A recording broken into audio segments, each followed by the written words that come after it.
اعوذ باللہ السمیع العلیم من الشیطان اللعین الرجیم بسم اللہ الرحمن الرحیم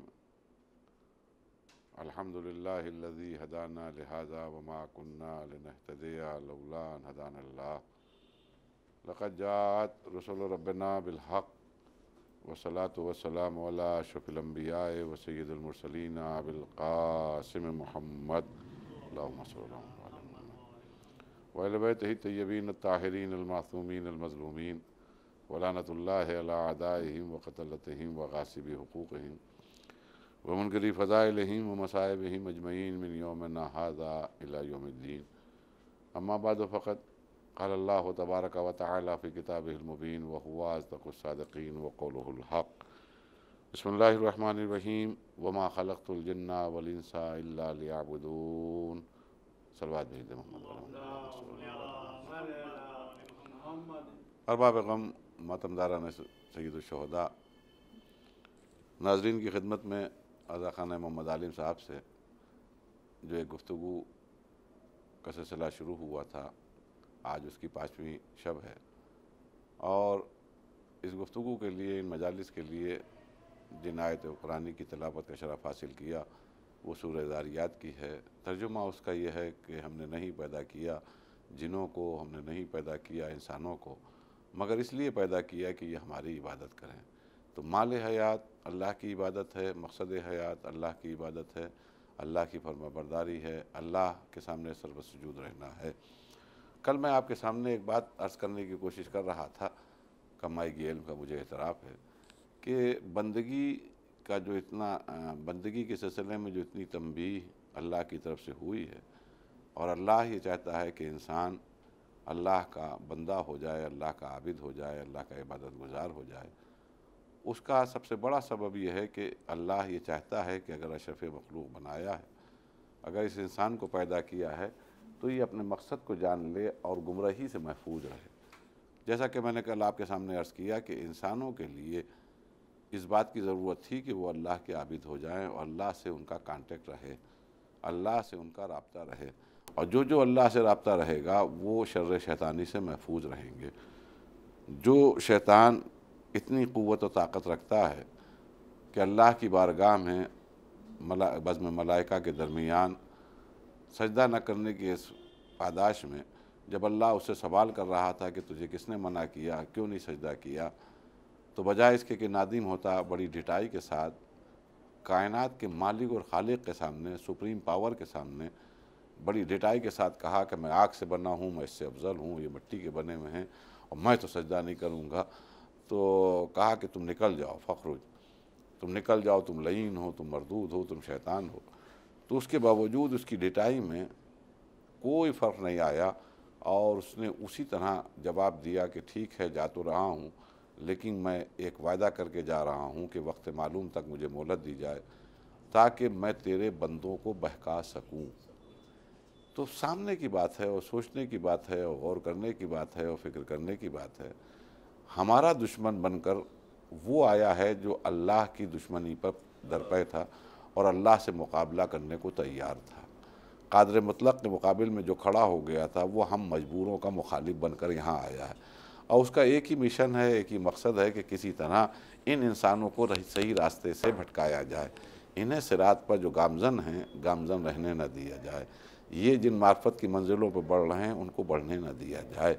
اور ہمارے ساتھ ایک مصیبت یہ بھی ہے، جیسے کہ میں نے آپ کے سامنے عرض کیا تھا کہ جیسے ہمارے چھٹے امام نے فرمایا کہ ہماری زندگی میں، ہمارے اپنے وجود میں 2 چیزیں کاربن فرما ہیں، ایک ہے جانور اور ایک ہے فرشتہ۔ فرشتوں والی عقل بھی ہمارے وجود میں ہے، جانوروں والی شہوت بھی ہے۔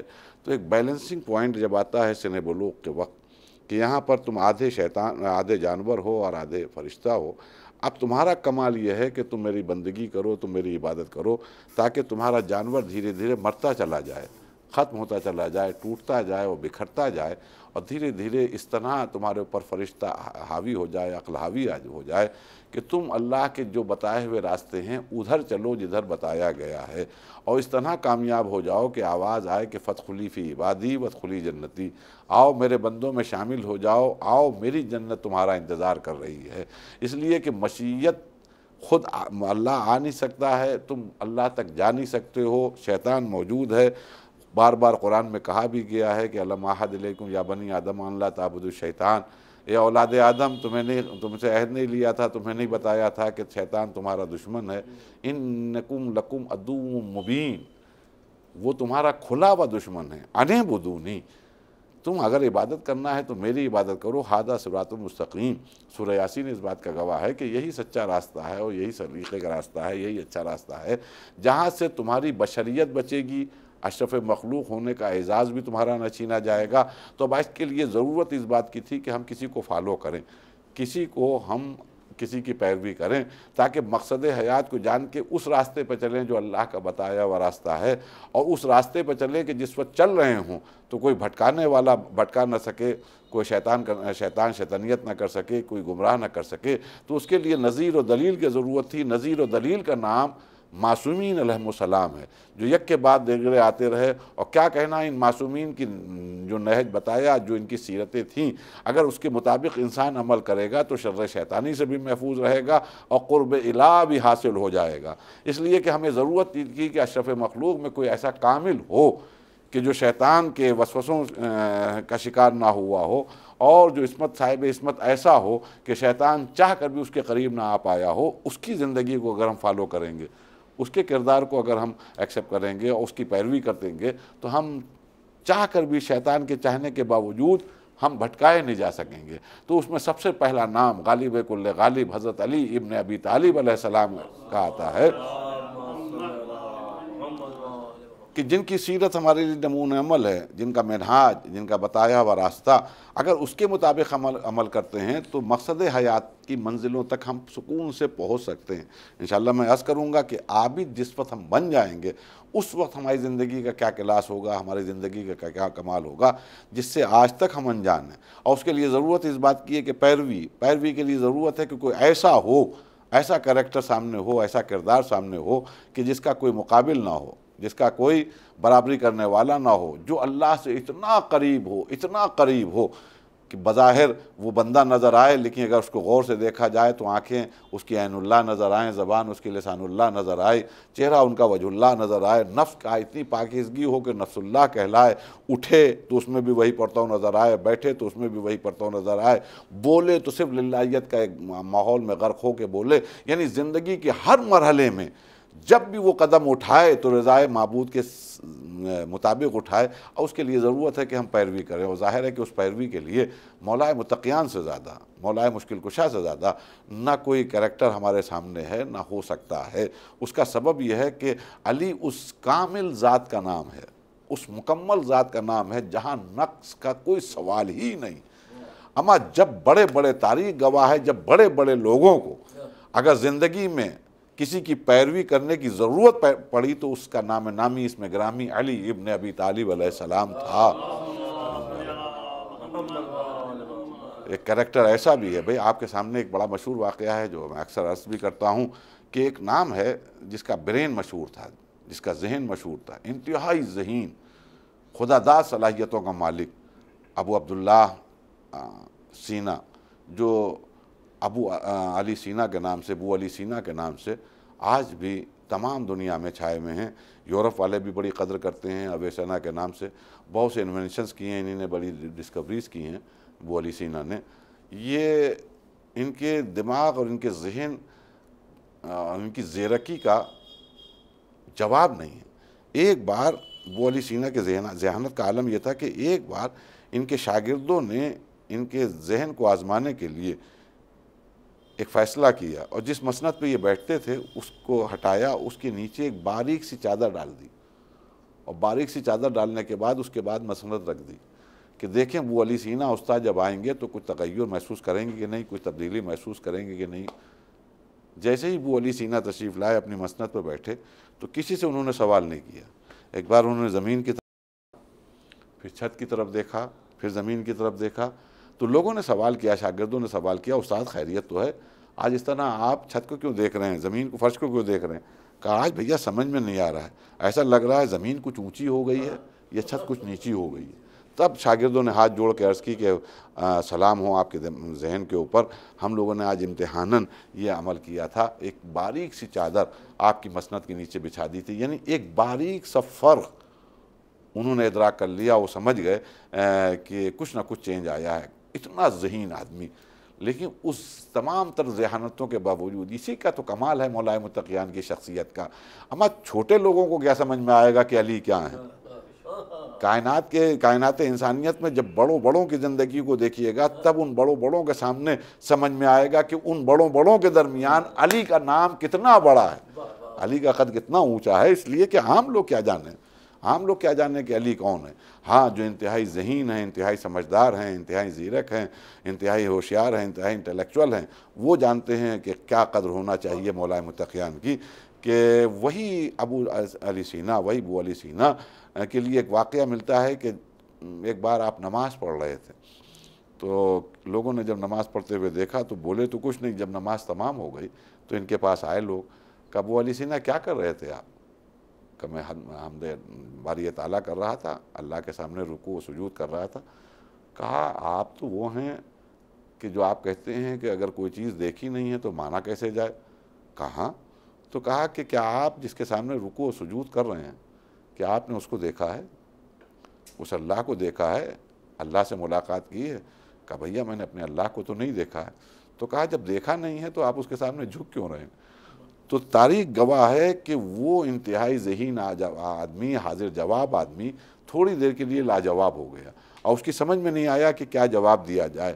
لیکن کیا کہنا عظمت مولا متقیان کے اوپر کہ فوراً اس ذہین آدمی کے ذہن میں تصور گیا اس کا اور مولا متقیان کی طرف، اور پھر مسکرایا. سوال کرنے والوں سے کہا کہ بے شک بھائیوں تم لوگ سچ کہہ رہے ہو کہ میں نے اپنے اللہ کو نہیں دیکھا ہے، لیکن تم کو کیا پتا کہ میں نے تاریخ میں ایک کامل فرد کو دیکھا ہے، ایک کامل اللہ کے بندے کو دیکھا ہے جس کا نام علی ہے، جو ہر فن میں کامل تھا، جس کا مقابل کوئی نہیں ہے. اب جو ذہین تعریف کرے، جو سمجھدار تعریف کرے، وہ تعریف جس کی کرے اس کا نام ہے علی. دیکھیے غور کیجئے گا. کہا میرے ذہن میں میرے حساب سے دنیا میں سب سے زیادہ کامل و اکمل اگر کوئی ذات ہے تو اس کا نام علی ابن ابی طالب ہے. میں نے تو اپنے اللہ کو نہیں دیکھا ہے، لیکن میں نے تاریخ میں دیکھا ہے کہ وہی اللہ کا کامل بندہ، وہی دنیا کا سب سے سمجھدار بندہ، وہی انتہائی دنیا کا ذہین بندہ، وہی انسان جو کامل کہلاتا ہے، وہ کسی اللہ کے سامنے جھک رہا ہے. تو میں تو اپنے اللہ کو نہیں دیکھتا ہوں، لیکن میں اسی اللہ کے سامنے جھک رہا ہوں جس اللہ کے سامنے علی جیسا کامل بندہ جھکا کرتا تھا.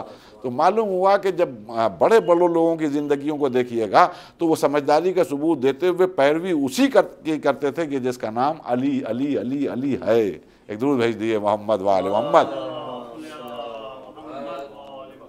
اسی کی پیروی کرتے ہوئے نظر آئے. وہ علی سینا کی زندگی ہو یا کتنے لوگ ہیں کہ جو مولا متقیان کی سیرت کے اوپر عمل کرتے ہوئے نظر آئے اور انہوں نے جان لیا کہ اگر ان کے دامن سے وابستہ ہیں تو ہم کامل ہیں، کامل ہوتے چلے جائیں گے، ہم مکمل ہوتے چلے جائیں گے، ہم کو دنیا کی خدشات شیطان کی شیطانیت سے ہم لوگ محفوظ رہیں گے. تو ایک ذات ہے، ایک کریکٹر ہے کہ جس کا کمال یہ ہے کہ اگر مصلی عبادت پہ آیا تو اب ان سے بڑھ کر کوئی عابد نہیں. اگر سخاوت کے میدان میں پہنچا تو اس سے بڑا کائنات میں کوئی سخی نظر نہیں آ رہا ہے. اگر تلوار لے کر میدان مقتل میں گیا اور جنگ کرنا شروع کی تو اب اس سے بڑھ کے کوئی مرد میدان نظر نہیں آ رہا. بڑے سورماؤں کے نام ہیں، لیکن اگر انہی سرماؤں کے درمیان کبھی کوئی سورما علی کا نام لیتا ہے تو سر جھکا دیتا ہے. اس لیے سورما سب ہیں لیکن مرد میدان علی کے علاوہ کوئی دوسرا نظر نہیں آتا. سخی سب ہیں، حاتم طائی کا نام ہے، وہ بہت نہ جانے کیسے کیسے سخی گزرے، لیکن سخی کائنات میں جب سخاوت کی منزلوں میں آتے ہیں تو علی سے بڑھ کر کوئی سخی نظر نہیں آتا ہے. شجاعت نظر، علم کی منزلوں پہ آئے. اما عرب کے درمیان جو فصحا کہلاتے تھے، بڑے ادیب کہلاتے تھے، بہترین شاعر ہوتے تھے، اور جس وقت یہ دور تھا رسول اللہ کا اور مولا متقیان کا، اس وقت ادبیات عرب کی عروج پہ تھی. دیکھیے وہ جہالت جو ان کو کہی جاتا ہے کہ دور جاہلیت، وہ ان کی اس بنیاد پر کہا جاتا ہے کہ جان بوجھ کے وہ انجان بنے ہوئے تھے. لیکن جہاں تک ذہانت کا سوال ہے، جہاں تک ادب و آداب کا سوال ہے، تو وہ جاہل نہیں تھے، سب کچھ جانتے تھے. جاننے کے باوجود انجان رہنا، اس لیے کہا جاتا ہے ان کو جاہل، کہ سب کچھ جان بوجھ کر وہ انجان بنے ہوئے تھے. ورنہ اتنے ذہین تھے، اتنے سمجھدار تھے، اتنے ادیب تھے، اور اتنے بہترین شاعر تھے کہ وہ ایک معمولی سا نقطہ بھی سمجھ جاتے تھے کہ اس کو یہ کہاں تک لے جا رہا ہے انسان کو، یہ کہنے والا جو یہ نقطہ کہہ رہا ہے اس کی منزل کہاں تک ہے۔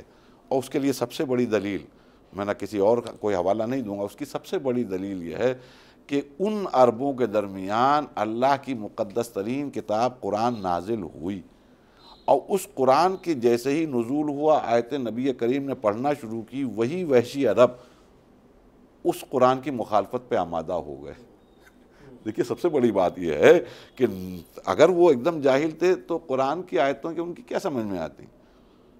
بھئی ایک قرآن، آج مفسر جب قرآن کی تفسیر کرتا ہے تو اس کے لیے زندگی بھر اس کو پڑھنا پڑتا ہے۔ جب وہ پوری طرح ماہر ہو جاتا ہے اور علم کے دریا میں ڈوب چکا ہوتا ہے، تب وہ آیتوں کی تفسیر کرتا ہے، تب اس کی سمجھ میں آتا ہے کہ یہ آیت کیوں آئی ہے، کس وجہ سے آئی ہے، اس کا مقصد کیا ہے، یہ سورہ کیوں آیا ہے۔ عربوں کے درمیان آیتیں پڑھی جا رہی ہیں اور ایک دم مخالفت پہ وہ آمادہ ہو گئے۔ مخالفت پہ آمادہ ہونا اس بات کا ثبوت ہے وہ جاہل نہیں ہے بلکہ وہ انجان ہے۔ وہ یہ جانتے تھے کہ یہ آیتوں کا اثر کیا ہوگا، اثر کیا ہوگا، ورنہ مخالفت نہ کرتے۔ بھئی بھینس کے آگے بین بجاؤ تو کیا فائدہ ہے؟ یعنی آپ میرے سامنے آپ انگریزی بولنا شروع کر دیے، آپ مجھے چاہے باتیں سنا رہے ہوں چاہے میری تعریف کر رہے ہوں، میں تو کہوں جی ہاں جی ہاں جی ہاں، اگر اس کا ایک لفظ یاد معلوم ہوگا یس یس تو یس یس کرتا رہوں گا۔ اب مجھے نہیں معلوم کہ وہ کیا کہہ رہے ہیں، آپ میرے سامنے عربی بولنے لگیے تو میں یہ تو کہوں گا کہ کوئی قرآن کی آیت پڑھ رہے ہیں یا کوئی حدیث پڑھ رہے ہیں یا کوئی قول معصوم پڑھ رہے ہیں، ہمیں کیا معلوم یہ کیا کہہ رہے ہیں، اب چاہے یہ باتیں سنا رہے ہوں۔ تو اب ظاہر ہے کہ دیکھیے ایکشن کے اوپر ریئیکشن اس وقت ہوتا ہے جب ایکشن سمجھ میں آتا ہے۔ ہمیشہ یاد رکھیے کہ ایکشن کے اوپر ریئیکشن اس وقت ہوتا ہے جب ایکشن سمجھ میں آتا ہے۔ اما جب انگریزی ہماری سمجھ میں نہیں آ رہی ہے تو ہم اس کا جواب کیا دیں؟ عربی ہماری سمجھ میں نہیں آ رہی ہے تو ہم اس کا جواب کیا دیں؟ ہاں اردو میں یہ باتیں سنائے، اگر باتیں سنائے گا تو ہم پلٹ کے اس کو باتیں سنائیں گے، اگر یہ ہماری تعریف کرے گا تو ہم کہیں گے بھائی شکریہ، کیونکہ زبان جو جانتے ہیں ہم اسی کا تو جواب دیں گے۔ تو کہنے کا مقصد یہ ہے کہ عربوں کے درمیان اللہ کا وہ معجزہ آیا جسے قرآن کہتے ہیں، جس کی آیتیں آج بڑے بڑے پڑھے لکھوں کی سمجھ میں نہیں آ رہی ہیں، وہ عرب کے اسی وحشی ماحول میں جیسے ہی نازل ہونے لگی اس کی مخالفت پر کمر بستہ ہو گئے۔ کمر بستہ ہونا اس بات کا ثبوت ہے کہ وہ جانتے ہیں کہ ان آیتوں کے اثرات کیا ہیں، اور یہ نہ ہوتا تو وہ باقاعدہ میٹنگ نہ کرتے۔ ایک میٹنگ کی گئی اور کہا گیا کہ یہ کیا کیا جائے، محمد کو کس طرح روکے، اس لیے کہ محمد تو رکنے کو تیار نہیں ہے، وہ تبلیغ کر رہے ہیں اور جو آیتیں پڑھ رہے ہیں وہ تو بہت اثر کر رہی ہیں۔ آخر میں ایک شخص کھڑا ہوا اور اس نے کہا کہ دیکھو پہلا کام کرو کہ ان کے یہ جو گفتگو کر رہے ہیں، جو آیتیں پڑھ رہے ہیں، جس کو قرآن کہہ رہے ہیں، اللہ کی کتاب کہہ رہے ہیں، اس کو کسی طرح روکنے کی کوشش کرو، ورنہ یاد رکھو ان آیتوں میں وہ اثر ہے اور ان آیتوں میں وہ مٹھاس ہے کہ جو حق کے راستے کے لیے بھائی کو بھائی سے جدا کر دے گی، باپ کو بیٹے کا مخالف بنا دے گی، دوست کو دوست کا مخالف بنا دے گی۔ یہی وجہ ہے کہ رسول اللہ گھر سے نکلے اور یہ پیچھے کھڑے ہو گئے، اینٹیں مارنے لگے یا سیٹیاں بجانے لگے یا شور مچانے لگے۔ ان کا پہلا مشن یہ تھا کہ یہ آیتیں نہ پڑھ پائیں، تو آیتیں نہ پڑھ پائیں یہ کوشش اس لیے تھی کہ وہ جانتے تھے کہ آیتوں کے اثرات کیا ہیں۔ عزیزان گرامی، تو یہ انجان نہیں تھے، یہ جانتے تھے۔ اب اس دور میں ایسے فصحا کا زمانہ، ایسے ادبا کا زمانہ، ایسے بڑے بڑے شعراء کے زمانے میں جہاں ادب و ادبیات عروج پہ تھیں۔ اب سب سے سامنے کی بات ہے کہ وہ عرب کے علاوہ غیر عرب کو کیا مجال کبھی فوقیت دیتے ہوں، اور بلکہ ان کو کہتے تھے گونگے لوگ، عجمی۔ عرب کے علاوہ بقیہ جتنے بھی آس پاس کے علاقے تھے غیر عرب، ان کو ہمیشہ وہ عجمی کہتے تھے، گونگا۔ عجم کا مطلب ہے گونگا، یہ گونگے لوگ ہیں، ان کی کیا بساعت کہ ہمارے سامنے زبان کھول پائیں، ہمارے سامنے ادب و آداب کی باتیں کر پائیں، ہمارے سامنے تہذیب کی بات کر پائیں، ہمارے سامنے شعر کہہ پائیں، یہ گونگے لوگ ہیں۔ اس کا اثر یہ ہے کہ 1442 سال گزر گئے، آج بھی اس کے قریب کا جو خطہ ہے ایران، اس کو آج بھی عرب عجمی کہتا ہے کہ یہ گونگے لوگ ہیں، یہ ہمارا مقابل نہیں ہے۔ آج بھی یہی وجہ ہے کہ ایران اتنی کوششیں کرتا ہے اتحاد بین المسلمین کے لیے، لیکن آج بھی عرب تسلیم کرنے کو تیار نہیں ہے۔ اتنا فلسطین کا سپورٹ کر رہا ہے، اتنی فلسطین کی کمک کر رہا ہے، اتنا دام درہم سخنے ہر طرح سے وہ فلسطین کا ساتھ ہے، لیکن اگر فلسطینیوں سے پوچھیے کہ ایران کے بارے میں تو وہ کبھی اچھی زبان نہیں استعمال کریں گے۔ سعودی عرب کے بارے میں لاکھ سپورٹ کرے، مصر کا لاکھ سپورٹ کرے، کبھی وہ کہتے ہیں نحن عرب، ہم عرب ہیں۔ یہ گونگے لوگ ہیں، یہ عجمی لوگ ہیں، ان سے ہمارا مطلب نہیں۔ اما سب کو جاننے دیے، مسلک تو ایک ہے ایران و عراق کا، اتنا سپورٹ کیا ابھی دور میں امریکہ کے حملے کے بعد سے اور صدام کے بعد سے پوری طرح داعش کا حملہ جب ہوا ہے کس طرح ایران نے سپورٹ کیا عراق کا. اور وہاں بھی اب ہم مسلک ہیں، کوئی غیر لوگ نہیں ہیں، لیکن آج بھی عراقی ایرانیوں کو سب قبول نہیں کرتے ہیں، آج بھی وہ قبول ایکسیپٹ کرنے کو تیار نہیں ہے. یعنی جہاں یہ خناس ہو کہ ہم عرب ہیں، اتنی ترقیوں کے باوجود تو آج سے 1400 سال پہلے غیر عرب کو کیسے برداشت کرے. لیکن لاکھوں سلام ایسے آنے والے آئے کہ سلمان کہلائے، میسم کہلائے، کہ جن کے سامنے ان عربوں کو جھکنا پڑا. ایک درود بھیج دیے محمد وآل محمد. ان عربوں کو سر تسلیم خم کرنا پڑا، کیونکہ بڑے بڑے عرب. المختصر کہنے کا مقصد یہ ایسے موقع پر علی کے علم کا کمال یہ ہے، علی کے علم کا کمال یہ ہے مولا متقیان کے، کہ برسر ممبر جا کر کہتے ہیں ایھا الناس سلونی. یہ آج جو ہم لوگ پڑھتے ہیں بڑے خوش ہو کے مولا کی فضیلت بیان کرتے ہیں، مولا ہیں کہ جنہوں نے فرمایا کہ سلونی قبل ان تفقدونی، پوچھو اس سے پہلے کہ تم مجھے کھو دو. یسلونی قبل ان طرق السماء فإنی أعلم بها من طرق الأرض، مجھ سے آسمانوں کے راستوں کے بارے میں پوچھو کہ میں زمین سے زیادہ بہتر جانتا ہوں. یہ بڑا آسان ہے پڑھ لینا، بڑا آسان ہے سن لینا. بڑے بڑے ادبا کے درمیان، بڑے بڑے علماء کے درمیان، بڑے بڑے عربوں کے درمیان علی کا ممبر پر جا کر کہنا کہ پوچھو، سوال کرو. کیسے کیسے کٹھن سوال ہوئے ہوں گے، لیکن تاریخ یہ تو کہتی ہے کہ جیسا سوال ہوا علی نے جواب دیا. تاریخ یہ نہیں کہتی ہے کہ سوال کیا گیا ہو علی چپ بیٹھے ہوں. علی سے سوال کیا گیا تو علی نے جواب دیا. تو مرد میدان بھی ہیں، اور جب ممبر پر گئے تو اب صاحب ممبر سلونی کہلائے، عالم علم لدنی کہلائے. پھر نہج البلاغہ تو گواہ ہے. خدا کی قسم ایسا کامل، جو آدمی ہاتھ میں تلوار لے کے جنگ کر رہا ہو، دشمنوں کو مقابل ہو، اور اس طرح تیزی سے حملہ کر رہا ہو کہ نام سے دشمن کانپ رہا ہو، جس نام سے، اسی کے ہاتھ میں جب قلم آتا ہے تو معلوم نہج البلاغہ نظر آتی ہے.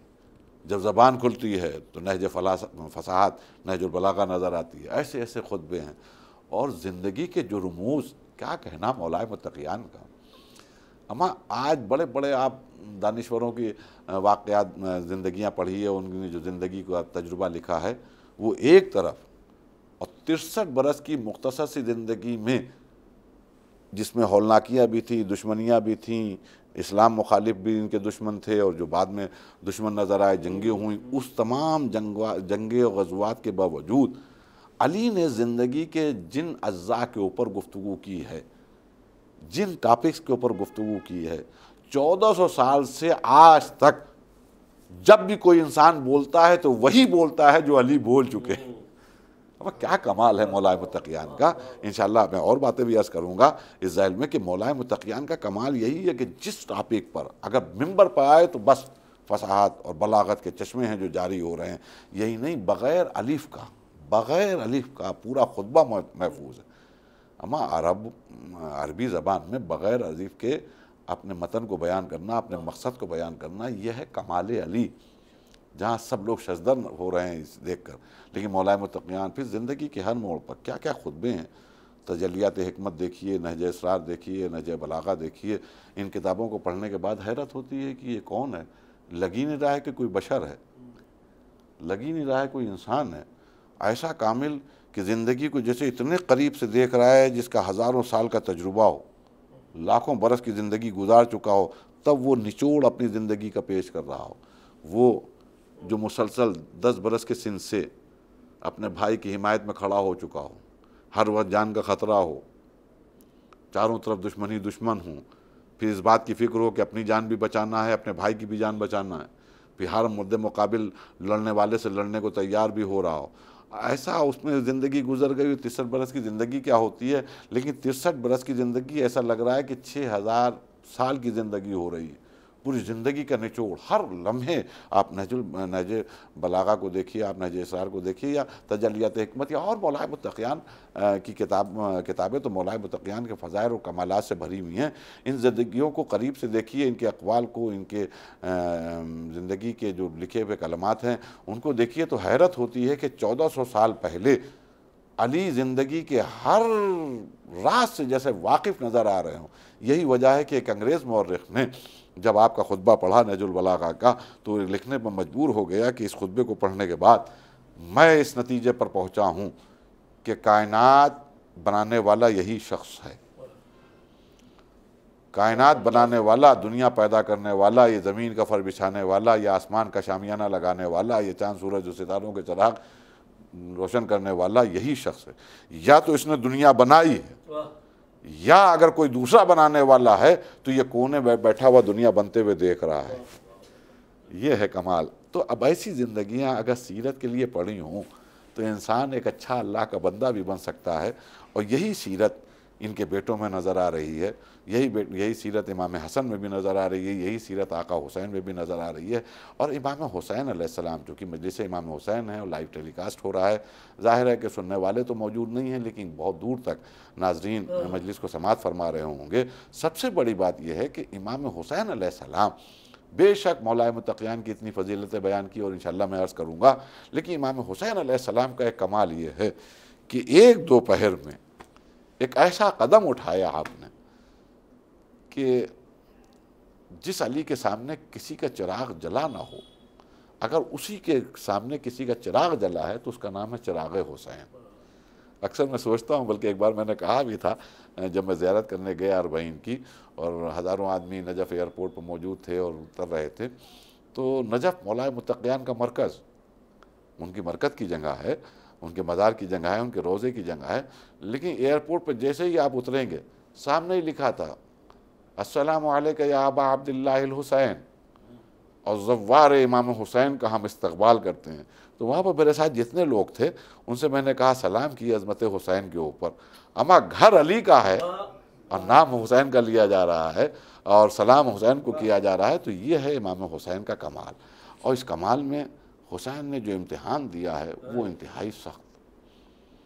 بس عزیزان گرامی، آج 5 محرم ہو گئی، کربلا میں امام حسین علیہ السلام کے خیموں میں جو ذخیرہ ہے پانی کا وہ دھیرے دھیرے ختم ہو رہا ہے۔ اب وہ وقت آنے والا ہے جب چھوٹے چھوٹے بچے اللہ تش کی صدائیں بلند کریں گے، خالی مشکیزیں لیے ہوئے، خالی کوزے لیے ہوئے خیمے سے دوسرے خیمے کی طرف جاتے ہوئے نظر آ رہے ہوں گے، اب کوئی نہیں ہوگا جو ان کو پانی پلائے، کوئی نہیں ہوگا جو ان کی بھوک مٹائے۔ اما خدا کی قسم ایسی مظلومی تھی کربلا میں ساقی کوثر کے لال کے اوپر کہ گود کے پالے اللہ تش کی صدائیں بلند کر رہے تھے۔ آپ انصاف سے بتائیے، سینے پہ سونے والی بچی جس کو حسین خود بہت چاہتے ہیں، حسین خود بے پناہ محبت کرتے ہیں، ارے سینے پہ جب لٹاتے ہیں تب حسین کو بھی قرار آتا ہے اور سینے پہ لیٹنے والی کو بھی قرار آتا ہے۔ وہ بچی بھی سینہ ڈھونڈتی ہے کہ بابا کا سینہ کہاں ہے، باپ بھی انتظار کرتا ہے کہ بیٹی کہاں ہے کہ میرے سینے پہ آ کر لیٹ جائے۔ اور فرماتے بھی تھے امام حسین علیہ السلام اپنی زندگی میں کہ سنو، جس گھر میں سکینہ اور رباب نہیں ہوتی وہاں حسین کا دل نہیں لگتا، حسین کا جی نہیں لگتا۔ اور پھر ایک شعر میں تو انتہا فرما دی تھی آقا حسین نے۔ ہاں عزیزان گرامی، رونے کے لیے توفیقات کی بھی ضرورت ہے اور رونے کے لیے قدروں کی بھی ضرورت ہے۔ بے حصوں کے لیے کربلا نہیں ہے، بے غیرتوں کے لیے کربلا نہیں ہے، صاحبان احساس کے لیے ہے۔ جو صاحبان اولاد ہیں وہ اس بات کو سنیں کہ امام حسین بھی ایک باپ ہیں۔ ایک باپ کے اشعار موجود ہیں تاریخ میں، فرماتے ہیں کہ سکینہ اگر مجھ سے کوئی چیز طلب کرے، میری بیٹی مجھ سے کچھ مانگے کہ بابا مجھے یہ لا کر دے دو، مجھے اس چیز کی ضرورت ہے، اور اس کے بعد میں پوری دنیا میرے چوکھٹ پہ آ جائے، میرے دروازے پہ آ جائے اور سب مل کے متفقہ طور پر مجھ سے یہ کہیں کہ حسین یہ چیز ہرگز سکینہ کو نہ دینا، ہم نہیں پسند کرتے ہیں کہ تم یہ چیز سکینہ کو دو، تو امام حسین کہتے ہیں کہ واللہ، قسم کھاتے ہیں، کہتے ہیں واللہ پوری دنیا ناراض ہو جائے مجھے دنیا کی پرواہ نہیں ہے، لیکن حسین تو وہی کہے گا کرے گا جو میں اس کی بیٹی چاہ رہی ہوگی۔ کوئی بھی چیز مانگے کہ دنیا لاکھ ناراض ہو لیکن حسین لا کر دے گا۔ ارباب غم کبھی سوچا ہے جس بیٹی کے لیے حسین عالی مقام یہ کلمات کہہ رہے ہیں، وہی بچی سوکھا و مشکیزہ لیے ہوئے اپنے باپ کی خدمت میں، اسی باپ کی خدمت میں آ کے کہہ رہی ہے بابا اب پیاس مارے ڈال رہی ہے کہ کوئی سبیل ہو سکے تو پانی کا انتظام کر دیجئے۔ کیا گزر رہی ہوگی حسین علیہ السلام کے اوپر۔ یہی وجہ ہے کہ کربلا میں ہاں آج 5 محرم ہے، شہزادی جناب رباب کو بھی پرسہ دیا جاتا ہے، بعض جگہ جناب زینب سلام اللہ علیہ کو بھی پرسہ دیا جاتا ہے۔ آپ انصاف سے بتائیے کہ سکینہ جب تڑپتی ہوگی تب حسین کے دل پہ کیا گزرتی ہوگی۔ صرف یہی نہیں کہ سکینہ تڑپ رہی ہے، ارے ایک ششماہا ہے جو اپنے جھولے پر بلک رہا ہے، بلکہ بعض مقاتل کے جملے ہیں کہ جناب زینب سلام اللہ علیہا بار بار بچے کی صورت دیکھ رہی تھیں، اور کچھ وقت ایسے بھی آئے ہیں جب ماں اور پھوپھی نا امید ہو گئیں، اس لیے کہ ایسا محسوس ہوا کہ علی اصغر اس دنیا سے رخصت ہو چکے ہیں، ان کی سانس جیسے اکھڑ چکی ہے، اس لیے کہ وہ بچہ جس کی ماں کا دودھ خشک ہو گیا تھا۔ یہی سبب ہے کہ حل من ناصر ینصرہ کے بعد کی صدا کے بعد جیسے ہی یہ استغاثے کا شور بلند ہوا، علی اصغر علیہ السلام نے اپنی پوری قوتوں کو جمع کی۔ اللہ اکبر! یہ ہے شیر خدا کا پوتا جو کئی روز کا بھوکا ہے، کئی روز کا پیاسا ہے، جاں بلب جسے کہا جائے، جاں بلب ہے، اور ماں اور پھوپھی یہ سمجھ رہی ہے کہ بس اب اس دنیا سے رخصت ہو گیا، اب دم تھوڑی دیر کے لیے باقی ہے، لیکن جیسے ہی باپ کی صدا استغاثہ بلند ہوئی، اپنے آپ کو جھولے سے گرا دیا۔ دیکھیے اب ہم لوگ پڑھتے ہیں، آپ لوگ سماعت فرماتے ہیں، ہم بھی میں ذاکرین علماء کرام کو پڑھتا ہوا سنتا ہوں کہ بچے نے اپنے آپ کو جھولے سے گرا دیا۔ کتنی قوت لگی ہوگی، کتنی اس معصوم سے بچے نے محنت کی ہوگی جھولے سے گرنے کے لیے، اس لیے کہ جھولا اس طرح بنایا جاتا ہے کہ بچہ جھولے سے گرنے نہ پائے، لیکن جناب علی اصغر نے پوری قوتوں کا استعمال کیا ہوگا، جھولے سے گرے۔ جیسے ہی شور گریہ بلند ہوا، آقا حسین تشریف لائے عزاداروں، آ کر تمام بیویوں سے مخاطب ہوئے، پھر جناب زینب سے کہا زینب یہ شور گریہ کیسا ہے، یہ بیویوں کا نوحہ گناہ کیوں ہیں؟ ارے ابھی حسین زندہ ہے۔ اللہ اکبر! کیا مظلومی کا جملہ ہے، ارے کیوں رو رہی ہو، ابھی حسین زندہ ہے، حسین کی زندگی میں کیوں آنسو بہا رہی ہو؟ گویا حسین اعلان کر رہے تھے، حسین بتا رہے تھے ابھی نہ رو اس لیے کہ حسین زندہ ہے، ہاں تمہیں ابھی بہت رونا ہے، میری شہادت کے بعد رونا ہے، خیام جلیں گے تب آنسو بہانا ہے، سر سے رضائیں چھینیں گی تب آنسو بہانا ہے، ارے کشا بکشا ہاتھ پسے گردن باندھ کے پھیلایا جائے گا تب تمہیں رونا ہے، ابھی کیوں رو رہی ہو؟ تو شہزادی زینب آگے بڑھی ہیں، کہا بھیا جیسے ہی آپ نے آواز استغاثہ آپ کی سنی، بھیا نے بچے نے اپنے آپ کو جھولے سے گرا دیا، کہا لاؤ میرے علی اصغر کو لاؤ۔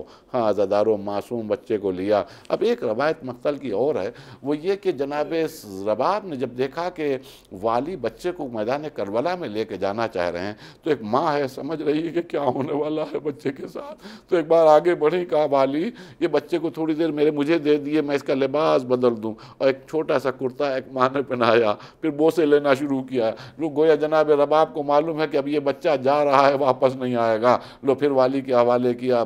بچے کو لیے ہوئے آقا حسین جیسا غیرت دار مقتل میں آیا، اور پھر اپنی بات کہنا شروع کی ہے، فوج نابکار اگر تمہارے زوم ناقص میں خدا نخواستہ حسین سے کوئی خطا ہوئی ہے تو یہ اس معصوم سے بچے نے کیا کیا، اس کی ماں کا دودھ خشک ہو گیا، اس کو ایک گھونٹ پانی دے دو۔ بہت دیر تک دشمنوں کو بڑی حسرت سے دیکھا، لیکن ظالم اپنے ظلم کی معراج پہ تھے کہ سب کچھ سن رہے تھے کہ حسین کیا مانگ رہے ہیں، لیکن کوئی جواب دینے کو تیار نہیں تھا۔ وہ امام حسین نے اس بچے کو زمین کربلا پر جلتی ہوئی زمین پر، میر صاحب کہتے ہیں کہ اگر دانہ بھی گر جائے تو بھن جائے، وہاں پہ ایک کم سن بچے کو لٹا دیا کہ دیکھو اس کو میں لٹائے دے رہا ہوں، میں دور ہٹ رہا ہوں، اگر تم یہ سمجھ رہے ہو کہ بچے کے لیے پانی لاؤ گے تو اس بہانے حسین پانی پی لے گا، تو حسین کو پانی کی ضرورت نہیں، اس بچے کو پانی لا کے خود پلا دو۔ لیکن ظالم جب پھر متوجہ نہیں ہوئے تو بچے کو جلتی ہوئی زمین سے اٹھایا، کلیجے سے لگایا، پھر علی اصغر سے مخاطب ہوئے، تم بھی تو حجت خدا کے بیٹے ہو، میرے لعال اپنے حجت تمام کرو۔ بس یہ سننا تھا کہ سوکھی ہوئی زبان، پپڑی آئے ہوئے ہونٹوں کے اوپر معصوم سے بچے نے پھیرنا شروع کی۔ روایت تو نہیں معلوم، لیکن اتنا ضرور ملتا ہے کہ جیسے ہی اس معصوم بچے نے یہ عمل کیا، دشمن منہ پھیر پھیر کے رونے لگے۔ اللہ اکبر! جب دشمن اس طرح منہ پھیر پھیر کے رو رہے ہوں گے تو اس باپ کے دل پہ کیا گزر رہی ہوگی۔ یہاں تک کہ پسر سعد ملعون نے کہا اقطع کلام الحسین، حسین کے کلام کو قطع کیا جائے۔ آئینہ ہرملا، ہرملا کہاں ہے؟ لو ہرملا عزاداروں آگے بڑھا، چلے کمان میں 3 بھال کا تیر۔